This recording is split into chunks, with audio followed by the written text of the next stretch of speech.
नमस्कार, आप देख रहे हैं कशिश न्यूज़। मैं हूं अंकिता सिंह। बीपीएससी टीआरई 1.0 का रिजल्ट जारी होने के बाद लगातार सप्लीमेंट्री रिजल्ट जारी होने की बातें कही जा रही थी। लगातार अभ्यर्थियों के द्वारा प्रेशर बनाया जा रहा था कि जल्द से जल्द सप्लीमेंट्री रिजल्ट जारी किया जाए। लेकिन इन सब के बीच 4700 सप्लीमेंट्री रिजल्ट जारी किए गए हैं। ऐसे में छात्र नेता सौरभ आरोप लगा रहे हैं शिक्षा विभाग पर और बीपीएससी पर, दोनों पर ही आरोप लगा रहे हैं। घोटाले का आरोप लगा रहा है। सच्चाई कितनी है वो तो देखना होगा, लेकिन जिस तरीके से आरोप लग रहा है, एक बार फिर से अभ्यर्थियों के लिए एक परेशानी का सबब बन सकता है। सुनिए क्या कुछ कह रहे छात्र नेता सौरभ। तो साथियों, मैं सौरभ कुमार सिंह और लगातार शिक्षक बहाली के मुद्दे पर कई चीज़ें, कई खबरें जो है वो लगभग अब क्लियर हो गई है। लोगों के मन में जो शक थी कि क्या होगा, नहीं होगा, और जो प्रोटेस्ट का जो नतीजा था कि सप्लीमेंट्री रिजल्ट को लेकर, तो ये बात अब जो बातें क्लियर हुई है कि न्यूज़पेपर के माध्यम से या कई यूट्यूबर या कई न्यूज़ चैनल के माध्यम से कि जो रिजल्ट है, सप्लीमेंट्री रिजल्ट प्रथम फेज की बहाली को लेकर, वो मात्र 4700 ही आ रहा है। कहने का मतलब कि शिक्षा विभाग की तरफ से जो पहले जो सीटें की गई थी सूची, उसी सीटों पर बीपीएससी जो है अपना जो तैयारी है वो कर रही है, और उम्मीद करते हैं कि आज ऐसे कल तक सप्लीमेंट्री रिजल्ट जो है वो निकल जाएगा। निश्चित रूप से अब जो बातें हैं कि क्या होगा, नहीं होगा, तो एक बात आप लोग जान लीजिए कि जो चीज़ें आपके मन में है, सवाल है कि जब लगातार चेयरमैन सर ट्वीट कर रहे थे कि ड्रॉप आउट स्टूडेंट फर्जीवाड़े तरीके से जो बाहर हुए वो, या एक से मल्टीपल सीटों पर जो जिन्होंने ज्वाइन नहीं किया है वो जो सीटें खाली रह गई है, तो 40,000 से ज़्यादा पद खाली थे। जैसा कि सबको पता है कि जो न्यूज़पेपर के माध्यम से या सोर्स से जो पता चल रहा था, स्पष्ट थी कि लगभग 1,20,000 में 1,10,000 ही प्रोविजनरी रूप से पहले ज्वाइन किए। उसके बाद धीरे धीरे जो है सीट जो है लोग ज्वाइन नहीं करते गए, और लास्ट तारीख जो डेट जो था वो 30 तारीख तक, यानी कल ही तक था। तो नियोजित वाले के लिए भी वो चीज़ें थी कि उनको राजकर्मी का दर्जा मिलेगा तो वो ज्वाइन करेंगे या नहीं करेंगे, तो काफ़ी पापों की स्थिति में वो पहले से थे, उन्होंने भी ज्वाइन नहीं किया, तो सीटों का जो है आंकड़ा जो है वो बढ़कर कहाँ से कहाँ चला जाना चाहिए। अभी जो मामला चल रहा है कि बीएड वाला क्या होगा, एनआईओएस वाला क्या होगा, डीएलएड वाला क्या, तो काफ़ी चीज़ें हैं। तो डीएलएड एनआईओएस के मामले में अभी तक राज्य सरकार की तरफ से कोई ऐसा चिट्ठी नहीं आया है कि प्रथम फेज की बहाली में उनको लेना है या नहीं लेना है। परंतु सुप्रीम कोर्ट के फैसले का सम्मान सबको करना होगा, चाहे वो कोई व्यक्ति हो, चाहे संगठन हो, या आयोग हो, या कोई भी।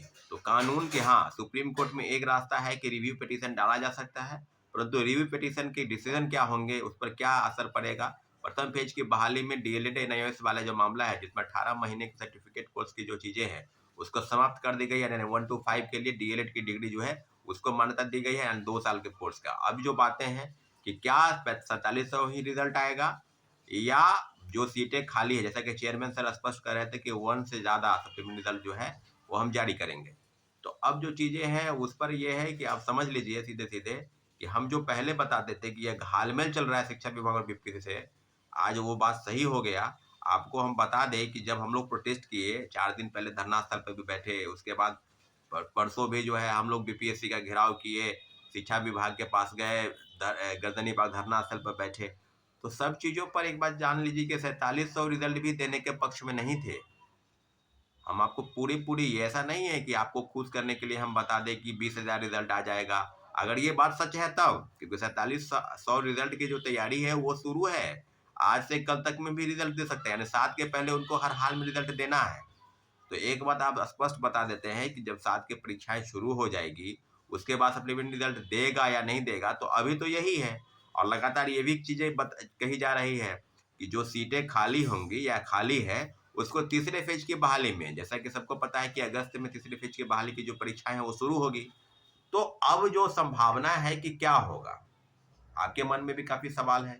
अभ्यर्थी लगातार ये बात कर रहे हैं, तो एक ही रास्ता है, आपके सिवा कोई दूसरा रास्ता नहीं है। सप्लीमेंट्री रिजल्ट, सीटें बढ़ेंगी, क्योंकि 4,000 5,000 रिजल्ट का कहीं कोई मतलब नहीं रह जाता है। आप सीधे सीधे जानिए कि जितने भी कट ऑफ है उसी कट ऑफ पर रिजल्ट आएगा। इसमें जो डेट ऑफ बर्थ को लेकर जो मामला है, तो उस वो भी आप भूल जाइए कि डेट ऑफ बर्थ क्या होगा। अब जो चीज है कि क्या आपकी मंशा पर सवाल नहीं है, क्या आप लोग ही खुद नहीं चाहते हैं कि रिजल्ट आए? सिर्फ आप घर बैठे रहेंगे या सिर्फ कमेंट करेंगे और ट्वीट करेंगे तो उससे नहीं होने वाला है। आपको आना पड़ेगा, बीपीएससी और शिक्षा विभाग का चक्कर लगाना पड़ेगा, और सारी तैयारी अगर है तो आप लोग को बता दें कि हम बातचीत कर रहे हैं कल, कल नहीं तो फिर मंडे के दिन, क्योंकि रिजल्ट आ जाएगा तो फिर अब कुछ नहीं होने वाला है। उसके पहले आप एक जोरदार आंदोलन शिक्षा विभाग और बीपीएससी के पास करें, क्योंकि अगर नहीं करते हैं तो 4700 जो रिजल्ट है वो, जो अगर बात ये सच है तब 4700 रिजल्ट देने की तैयारी है तो 4700 रिजल्ट वो दे देगा। लेकिन इतना जरूर है कि जितने भी लीडिंग पेपर ने जिसने इस न्यूज को प्रकाशित किया है वो काफ़ी रिपीट पेपर है, चाहे वो कोई भी हो। परंतु हम मुझे लगता है कि 4700 रिजल्ट को लेकर जो भी तैयारी चल रही थी उस बात पर पक्की मुहर है। बीपीएससी और शिक्षा विभाग के बीच जो बातचीत हो रही है, जो 4700 रिजल्ट देने को लेकर, उसी की तरफ वो कदम बढ़ा रहे हैं। परंतु आपके पास अब एक ही रास्ता है कि आंदोलन के सिवा आपको दूसरा रास्ता नहीं बचा है। हम लगातार बोल रहे थे कि आप लोग भारी की सारी संख्या में आए, लेकिन उस बार भी लगभग 150-200 लोग ही आए।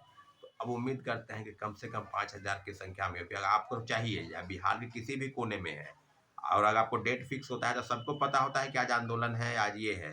तो सिर्फ न्यूज देखने से काम अगर चलेगा तो फिर आप घर बैठे हैं, घर बैठे ही रहिए, कोई बात नहीं। अगली जो तैयारी है थर्ड फेज की, सेकेंड फेज की, उसी में आप लगे रहिए, फिर वही होगा। फिर वही होगा, 1,70,000 का 1,20,000, 1,20,000 का 80,000, 80,000 में 40-42,000 नियोजित शिक्षक ही हैं, तो नए कितने लोगों को नौकरी मिला ये बात आप जान लीजिए। 14,000 जो है दूसरे प्रदेश के लोग यहाँ पर नौकरी करने आए, तो आप समझ सकते हैं कि उसकी क्या स्थिति है। तो अब जो चीज़ें हैं कि क्या बिहार सरकार के तरफ से जो भी सप्लीमेंट्री रिजल्ट को लेकर जो तैयारी चल रही है उसमें बस आपके तरफ से एक ही गुंजाइश है, एक ही है कि आप जोरदार आंदोलन करें, जोरदार प्रोटेस्ट करें और अपनी मांगों को लेकर, क्योंकि इस पर आपका अधिकार है। और रिजल्ट जो है तमाम जगह पर, चाहे 1 to 5 हो, चाहे 9-10 हो या 11-12, टीजीटी पीजीटी और टीआरई सब में पोस्ट खाली है। तो फिर शिक्षा विभाग इस तरह का खेल क्यों खेल रही है? स्पष्ट है कि इन इन दोनों अधिकारियों के फर्जीवाड़े के कारण ही बिहार में इतने बड़े जो है बड़े पैमाने पर घोटाला जो है, इसको कहा गया है सीट का घोटाला भी आप कह सकते हैं। ये सीधे सीधे सीट का घोटाला है और कुछ नहीं है। सीटों को बचाने का षड्यंत्र चल रहा है और लगातार जो 1,20,324 का जो ढिंढोरा पीट रही है बिहार सरकार, उस पर सीधे सीधे आप समझ सकते हैं कि ये सीधे सीधे घोटाला की बात है और कुछ नहीं।